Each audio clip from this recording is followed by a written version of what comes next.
These things are so helpful, the number of uses they have on a request, James thought to himself. He had seen other adventurers use tarps during their request while he watched them on stream. They weren't a cheap item to purchase. It was the reason why his group never had any when going on a request. But he hoped after the request was over, they'd start earning enough to purchase them when needed. I suspect that the tarps we have will get worn out even before this request is over, he chuckled. Though the tarps were doable, they'd eventually get worn down like anything adventurers use. The guild didn't seem as though they'd take away the items purchased during the request. But it wasn't like all the items would survive the elements and the rough treatment they'd get. It was even possible that they need to get new armors, especially with the monsters they need to deal with. Even the Force Wolf, if it was a pack of them, could cause enough damage to his current armor. He was glad that he didn't get it damaged, but James would choose the armor getting damaged over his own flesh if he had to choose. Pulling out the tarp, he secured the pack and slid it back under the shelter he made. Wanting to be finished butchering the Force Wolf, he jogged over to where Maya and Kate were waiting for him. As he got closer, it was clear that they didn't mind the short break. "You could have taken a little more time," Maya grinned at him. "But then, it would just cut into how much sleep we get," James laughed.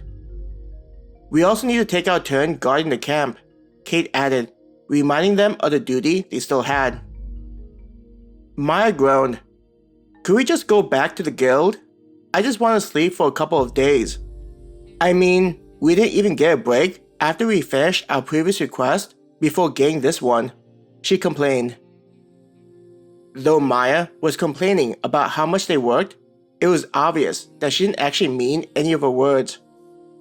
James knew that Maya understood how important it was for them to find out why things were getting so crazy with the monsters.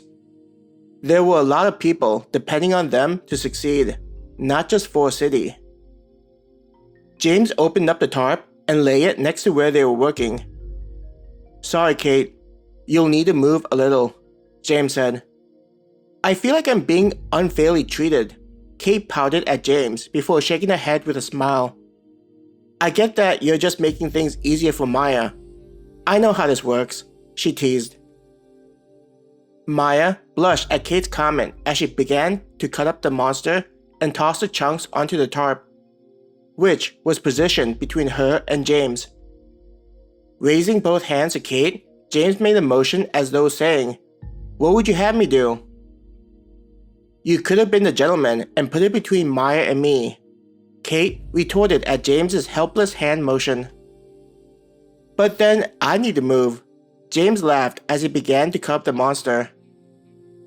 Kate rolled her eyes, knowing that there was no point in arguing with James. It must be lucky to have such a nice guy. "You make it sound like you don't have a nice guy yourself," Maya stuck out her tongue at Kate. "Sure, but he's currently busy doing other stuff, so I get to complain." Kate shrugged as she glanced over at where Peter was walking, checking the perimeter. As though sensing that someone was looking at him, Peter turned his head. It took him a moment to notice that Kate was looking at him, and he made a "Is something the matter?" look. Kate shook her head before mouthing that she loved him. Being sent such affection made Peter look away, though it was obvious that he didn't want anyone else to see that his face was turning red. Maya saw Peter's reaction and giggled. This just caused Kate to join in on the giggling.